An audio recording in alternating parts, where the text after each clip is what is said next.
as I go, with tears in my eyes on my way home. I can't wait to kiss your face and walk from your embrace as you greet me. And I'll see you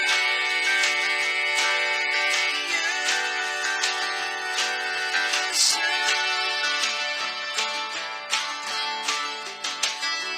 And I'll see you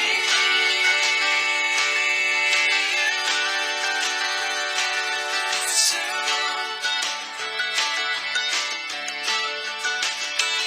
Yeah, I'll see you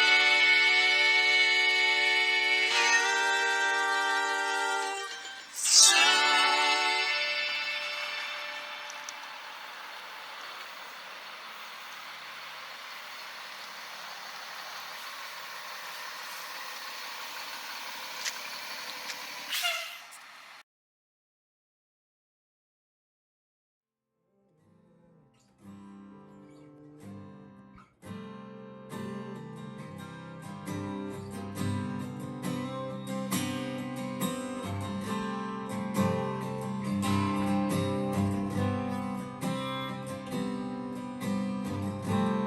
I will call upon the name of Jesus, 'cause there is nothing that can separate us from the one who redeems and saves us.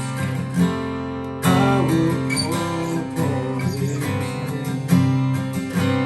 Oh, His name is forever. Oh, His name has the power to overcome the grave. There's healing in His name, the name of Jesus. Oh, the name of Jesus.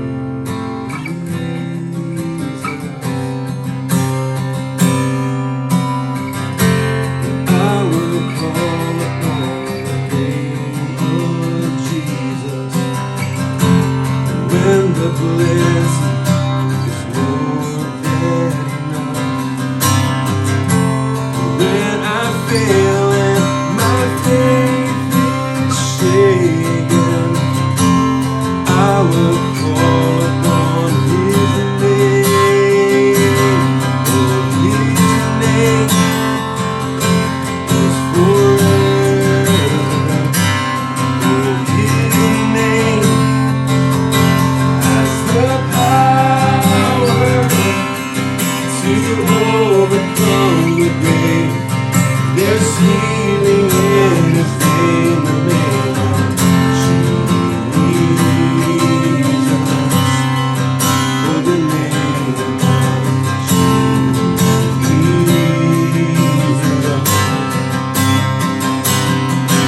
His name alone is good, forever it is good. I'll stand to see His face forever He will reign. His name alone is good, forever it endures. I'll stand to see His face forever He will reign. Oh, His name is forever.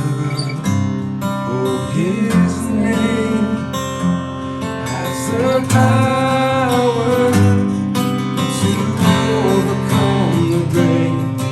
There's healing in His name, the name of Jesus.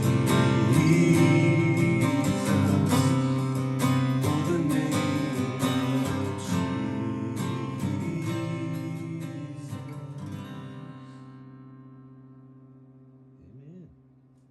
This is John Martin Keith. We call him Marty because we love him and he loves us, and so we're close friends. That's good. His wife Keely and their daughter Rachel. Give us a sense of what you've been up to. We met you many years ago when you came over to BC3 to be our worship pastor. And I'm still leading worship. I do guest worship leading for churches around the country. I'm currently an interim worship pastor for a church called Winchester First Baptist Church in Winchester, Tennessee. You also used to have, I don't know if you still do or not, a blog that or a podcast or something. podcast. Yes. Yeah, I have a podcast called She Did the Blog. Okay. While back. I have a podcast called You Can Make a Living in the Music Industry. And it's currently 5 seasons that are out on that. Wow. And, I'm on hiatus at the moment, but I've got probably half of season 6 recorded. Just got to finish it up. But I've got like 7 different things or so that I do in music that allow me to do music full time. Uh-huh. So those things I go all in on one or two things, and then I get burnt out, and then I move to the next thing for a bit, and then the next thing, and the next thing. So I was just going super hard on that for about 4 or 5 years, and I was like, I just need a break. And I've got this other stuff that I'm really kind of pushing right now. So it's all there. It's just kind of get it shifted around a little bit, and it'll probably next year we'll start finishing that up and getting that next season out on that. But really, the kind of the premise of that is. We've got celebrities on, working class musicians, and sort of people from all different areas of the music industry that come on. They tell their stories of how they grew up, what got them into music, how they worked their way up through the business, and then give advice to the listeners of whatever it is that particular person has done throughout their career. If someone listening wants to do that and pursue that sort of avenue, then that they're giving a real life, advice. Okay, here's how you need to do this in order to be successful at it. Yeah. And it's really interesting because sometimes I may have 3 or 4 different people on that do the same thing in the industry, but the path and how they got there is very, very different. So there's no one way of doing it, but so it kind of lets people see, there's multiple ways that I can accomplish this goal. But it's stuff that you can't learn on a Google search or in a classroom. Yeah. It's like a real life practical thing. So it's kind of a deep dive in it. So it's been a blast. I've loved it. Yeah, I've heard a few. I didn't go through all of them, but I heard a few. There's a lot. And there's a lot. There's a lot to the whole thing. And you having access to those kinds of people that can come in, not only from your own life perspective, right, but from their life perspective. Here's how I did it. Here's what we went through. Here's, it's pretty amazing. Yeah, pretty amazing. It's been really fun. You still give lessons on top of all that? Yeah, I teach on Mondays and Tuesdays. Oh, wow. Yeah, so I currently have about 10 students right now. So I've built that back up. So because when I had 35, when I was teaching full time, when I first met you guys, I was actually just building that business here in Nashville of teaching. I'd done it for years, kind of in the past, off and on. But in 2008, when I came to be the worship and youth pastor at BC3 with you guys, I was just launching Edenbrook Music, which was at the beginning was my guitar teaching business, and it has since evolved into kind of like our umbrella name for different things that we do in music and even in the book world to some degree. So I was building that at the time, and it worked its stuff up to about 35 students a week. I was doing that full time, and then when I started going out and touring again and playing concerts and leading worship for different things, that started going down. It's kind of switched directions to some degree, and I've built it back up just a little bit. So now about 10 students that I teach Mondays and Tuesdays, and then the rest of the week I'm writing and producing and pitching. Well, if you get too many students, you wind up not having the time to do, or the energy to put your mind to the things you need to do the other things. So that's cool. Yeah, it's a balance. Trying to get it all. Get it all in there, and make sure I'm doing what I need to do to support my family and pay bills and things like that. But I still have enough free time to do the other things that don't pay anything up front, but will pay hopefully big time on the back end later on. Yeah. Cool. And we're going to switch for just a second. Come over here because you got such a fantastically successful family. That's the way I picture you guys. I'm incredibly blessed. You are. All of you are. How long have you been married? Pushing almost 20 years. Yeah, 20 years next May. 19 and a half years. Wow. Right. You shifted your gears to, it's been a while because you started writing these novels. And what got you into writing like that? Well, I always wrote. Even when I was a kid, I'd staple a bunch of papers together and get my crayons and be like, I'm writing a book, And I was like, yeah, nice book. I've always written and wanted to write stories. And so what got me into writing the Uncharted series that I started writing in January of 2013. I'd had the idea for a while, just this concept. I'd kind of mixed a few things from my past and ideas, and I had this whole story world that I wanted to write. We had just started homeschooling, I think first grade, which I knew I wanted to homeschool, but I didn't know if I'd be a good teacher. I didn't know if I could teach. I didn't know if I could stay home. I didn't, So I started in pre-K3 teaching homeschool lessons. It took like 20 minutes, but I was like, I have to do this an hour a day just to get me in the habit, to get her to see if we can do this. Great. By the end of pre-K3, she's reading. I'm like, okay. Pre-K4, and then kindergarten. And I thought it would take more of my mental effort during the day, and so I was all ready. And then by lunch, we're done. And so I was like, I'm gonna start writing a little. He challenged me actually, because I was always making notes for the story and research for the story, and it would just sit in these binders. And he was like, one day we're driving, and he's like, I have a challenge for you. It's like, okay. He's like, I challenge you to write your book. And I was like, all right. So I thought I was writing a little at a time, because doing all this other stuff, and I was playing bass with him in worship bands and when he'd travel and stuff. And so I thought it would really, just be a small side project, something for me to do to, fill up the hours. And by that summer, it started rolling really quickly, and the stories kept coming, and I didn't tell like anybody else in my family I wrote, and I found out that several other of my friends were writers too, or loved reading fiction or whatever, and so they started reading pages for me, and they were like, yes, yeah, this is, you're doing it. So just kept encouraging me. I didn't plan to publish or anything, because I was like, this is just for me and some fun. But then after I finished the first book and I had enough people read it, then I had a friend read it who had been a literary agent before she stayed home with her family. And she was like, okay, I never say this, but you got to get this published. And I was like, really? So prayed about it and did not want to do it. And this was like started 2014, when you had to be on social media for everything. Nobody had talked to you about anything unless you were on social media and had a following and worked it, and hated that.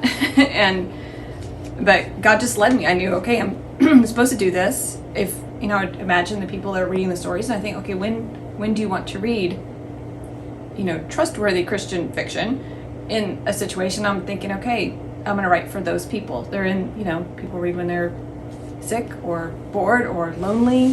The main reason people read fiction is for company. And so I was like, okay, I can be there for the lonely, so I'll put this out for them. And just within a few weeks, I had my first publishing deal, and just stuff started rolling so quickly. So I didn't plan it, that's just where.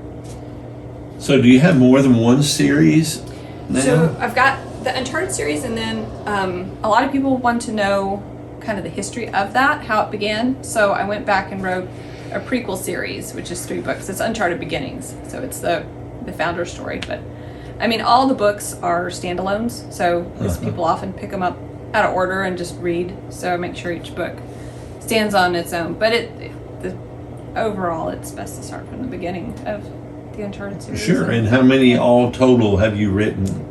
All the books? I'm writing. Not counting the ones when you're 3 and you're through. But yeah. Your series. Of that series. Okay, so the Uncharted series is 14 books. I'm writing 15 right now. Okay. And then the 3 beginning series, so that's 17 novels. Wow. And yeah, so she just celebrated her 10th anniversary of the first book. Of The Land Uncharted. Came out in 10 2014. years. So See, that to me is amazing. I write every week, but I don't write books every week. I write messages every week. and God uses that. And He does. And I've written some books, but I'm thinking, I'm in awe of those people like you who can sit down and write a whole book and think, and especially something you're making up out of your head. I've tried doing that. I've got one that's in the works. It's called Yesterday's Fire, and it's all about how a church grew and then kind of stopped, and everybody's just meandering around, and there's no fire left in the church. And wonder what happened. We're living on yesterday's fire, and a lot of churches like that. I told some people about it, and they said, "Are you writing about my church?" I said, "No." Does this match your church? Oh, that's us to a T. And I thought, okay, well, maybe it'd be something. But I get away from it, and it just sits there for months and months and months, and I don't do anything with it. But to finish up and do what you need, that inspires me. It blesses me.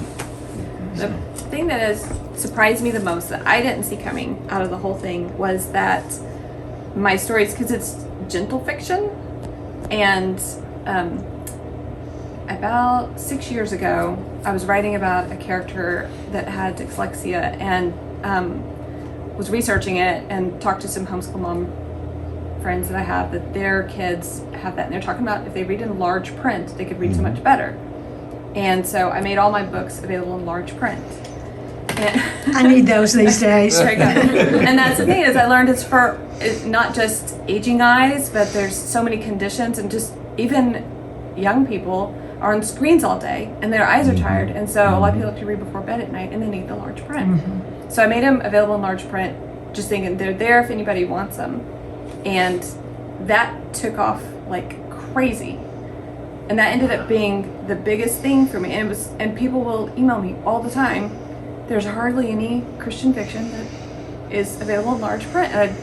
So I see how God used the stories and the timing and put it all together for a group of people I would not have imagined, you know. Wow. So are you self-published, or do you have a publisher that does it for you? I did have publisher contracts. I have all my rights back now. So I've got an imprint, Edenbrook Press, and I've got an amazing team. I couldn't self-publish because I can't do all that by myself. I have an amazing cover designer and just a good team. So yeah, got my own That is press so now. cool. Yeah, it's a lot of fun.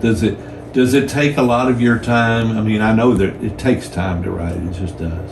But the think time, I guess, do you ever get to the point where you're doing something else and your brain's just thinking all these stories that you'd like to write down, and you have to stop and go, is that how it works for you? Or are you one of those disciplined people, you sit down, this is my writing time, this is my work at home time, this is my... Now I am. When those first few years when I was learning everything, learning the craft and the business and publishing and writing and having all the ideas, I was working 60 hours a week on that, on top of everything else. And I slowly had to whittle that down. And I also got my processes. So now I can easily do an hour of business in the morning. I do an hour of writing in the afternoon. And that's all I really have to do. But then thinking up new story ideas, that's the fun part. That can come anytime, but that's cool. The best part. Okay, I need to interrupt our visit with Marty and his family to give you some information I think you're going to need, and I hope you'll help us out here. We're so close to reaching one of our small goals, which is getting over the 100 subscriber mark. And I want you, if you're not already a subscriber, I want you to hit that subscribe button. It doesn't cost you anything to subscribe. It's not like a magazine subscription that's going to charge you so much. It's just to get the algorithms of YouTube to know how many people are interested in this guy's videos. So if you'll hit that subscribe button, it will help us out tremendously. Plus, for everyone who is a subscriber and comments on our video this time, you'll get into the drawing that we're going to do to give you that special gift from Keely, and you're going to want it. This is a gift of a signed copy of one of her books. And as you're learning throughout this video, she is a award-winning author, and she's authored 17 novels. And so you're going to want to get this book. It's a fantastic opportunity. So whether you're subscribed right now, or you've been a subscriber with us from day one, or however, somewhere in between, just make sure you're a subscriber and then send me a comment, and we'll put your name in the hopper, and Angela's going to draw the name, and we'll mail you the book. And so we're excited to bring that to you. In the meantime, enjoy the rest of the interview with Marty and his family. Switching over here to the left leads us into whatever you're doing. I think I know what you're doing. Would you tell us what you're up to, Rachel? Well, I am following in her footsteps, and I am going to be an author starting June. Cool. I've already finished the book series. It's a 9-book middle grade fantasy series. I'm just waiting to publish. Book 1 comes out on June 16th. So I'm very excited about that. And You've already finished them. I've already finished them. I've got a lot of other projects that I'm working on as well, which I'm not going to spoil. But I've got the whole beginning book series for as a homeschooler, I always wanted books that for friends, because I don't have a lot of friends outside of like 2, 3, 4, 5 people, like barely any people. So I was like 12. I started writing it when I was 12, and now it's finished, and a lot better than it was when I was 12. But it's for the kids who also need friends out of books, because they don't have a lot of friends outside of whatever they do. So I'm making this series for the kids who need friends. Edenbrook going to be your publisher for that? No, I'm Rachel Keith Books. Okay. I'm on my own, and I'm happy about it. Cool. I get to do this by myself. So can we get a sneak on what the series is called? Yes, it's called The Squad Rising, and it's basically if Sonic the Hedgehog went to Narnia. So it's a squad of animal siblings who are fighting for freedom, and it's very Narnia with Sonic, with some Star Wars-ish elements and like the futuristic parts, and very sort of. We have feel. a grandson who will be one of your biggest supporters. I'm sure he loves that kind of stuff. Awesome. Well, I was actually thinking of Ginger, who's 14, who Well, yeah. would like it as well. I was thinking. So I was going to ask if your books will include your artwork. Yes. You're doing your own illustrations. Yes, I do the covers, I do the illustrations, I do the promo art, I do the animations, I do all of it, and I've got a bunch of it on my iPad, which is very slow. Well, here's it's got the not for resale stripe on the front of it because it's proof copy, but this is book 1. Oh, wow. So it's already in book let her flip shape. through I didn't some- realize you'd gone that far with it. oh yeah. Oh, that's amazing. There we go. Rachel Keith. Wow. Without the stripe, this is the cover. Okay. And you did this artwork. Yes. That's great. Now, is that watercolor, airbrush? Uh, you doing it? no, it's digital. All digital. It's all digital. The backgrounds are photos that I find, and I edit those Uh-huh. to be like a little more like blurry. The colors are a little stronger. Adjust the lighting, but I draw the characters and the glowing effects on the characters. Nice. What are the videos called where The- people can watch you draw it? The speed paint. Speed paint. Have you seen some of the speed paints? I- The She what does- paint? So Speed she's- paint. A speed paint. It's like a thing. Speed So it's a thing I see people do on YouTube. My friend does a lot of animations and speed paints. Basically, on digital drawing apps like what I use, the app will record as you draw and Right. turn it into a time lapse. Right. So I do a lot of speed paints where I've done like official artwork for the series, and then I'll upload a speed paint of whatever I drew onto YouTube, so people can see like the drawing process where I draw like the skeleton and the outline and color it in, add the shading, the lighting, all the effects and stuff. What's You your YouTube mentioned channel? animation. How's that come into that? The animation, it's just for fun, because Okay. one of my friends is an incredible animator, and she For now, it's just for fun. for now it's just for fun.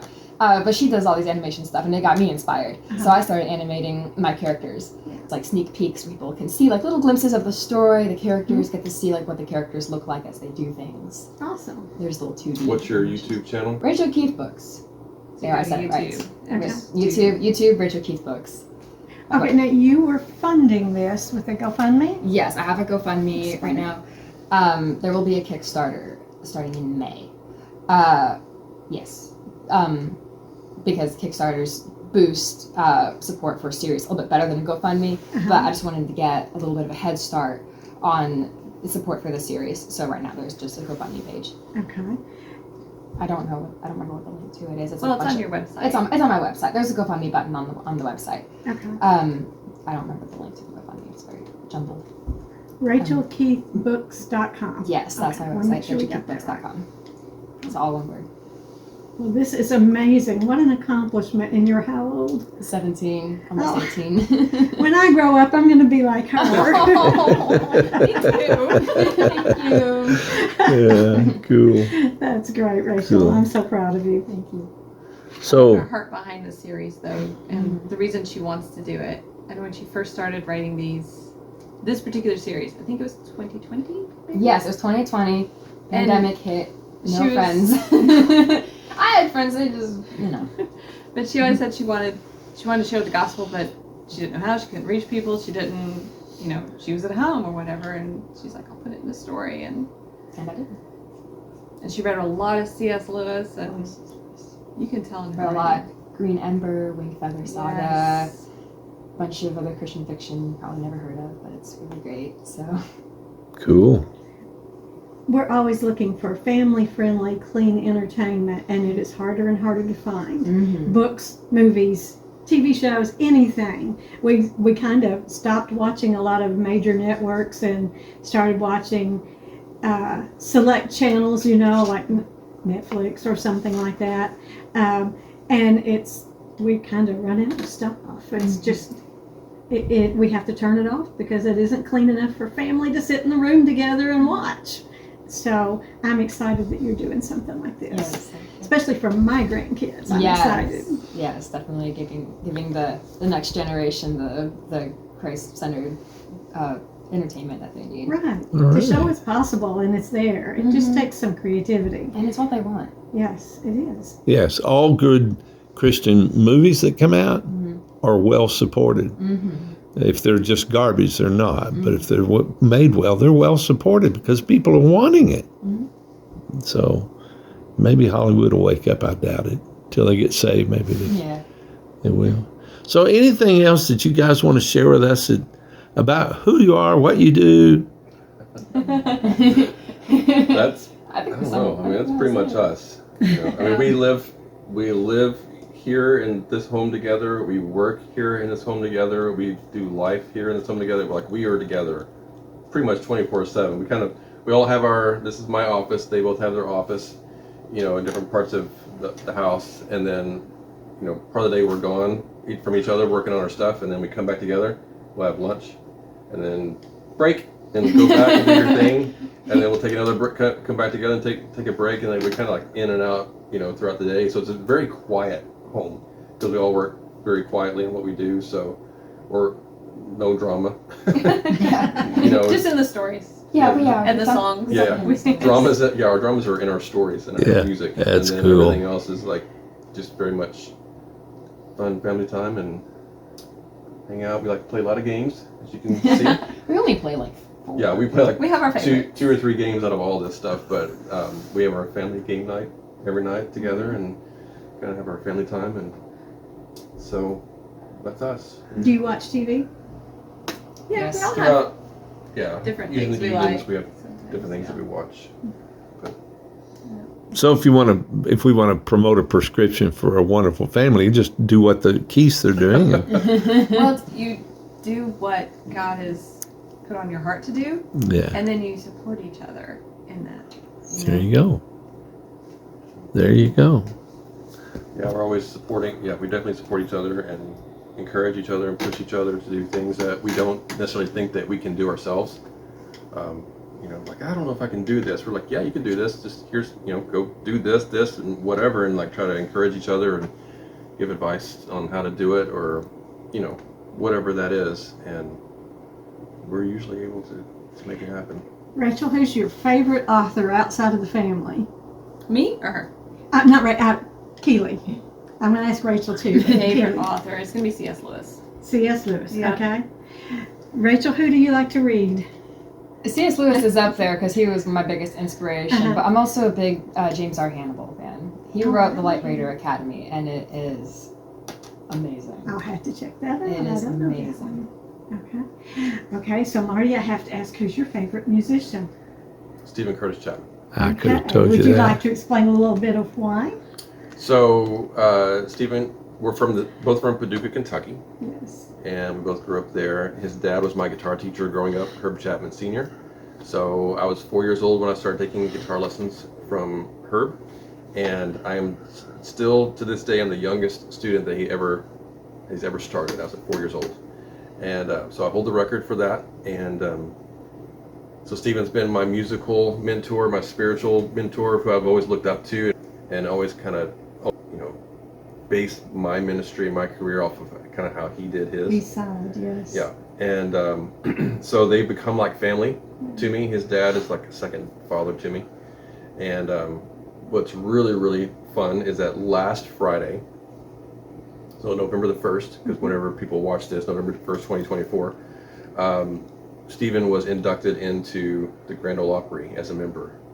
and he's the first Christian music artist to ever get asked to become a member of the Opry. It's strictly for country music artists.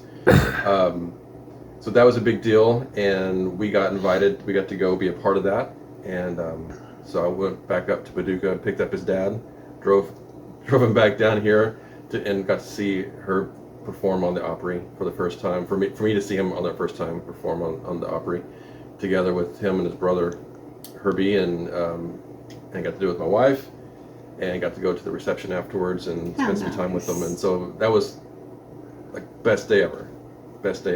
You know, that's because it's been a dream of mine since I was 5 years old. I wanted to play on the Grand Ole Opry. I wanted to play lead guitar for some artist on the Grand Ole Opry. Was my dream at 5 years old, and I finally got to go to the Grand Ole Opry last Friday for the first time. So it took me, 44 something years to even get to the Opry. I've been in Nashville for 24 years, and I used to work at the Opryland Hotel next door to it, and I never once ever been inside the Grand Ole Opry until last Friday. So that was a lot of big dreams came true last week. So that was a lot of fun. Well, I hope you enjoyed our visit with Marty and Keely and Rachel and this wonderful family. I love them so very much, and they're quite accomplished. And here's what I've been thinking about. They've really applied themselves to the task they felt called to. They have taken their gifts and their talents, and they've used them to the max. And the Bible tells us in 1 Corinthians 10:31, it says, whether therefore you eat or drink or whatsoever you do all to the glory of God. And I believe that's what Marty and Keely and Rachel are in the process of doing and have done for many years now. You can also have talents that you might not be aware of. You can also have gifts, spiritual gifts that the Holy Spirit has given to you if you're saved. And God wants you to use all those things for His glory, and He blesses you back when you do. And so I want to encourage you to use all those things for the glory of God. And I hope sometime all throughout this week, you'll see the hand of God at work in your life. And I want today for God to bless you real good.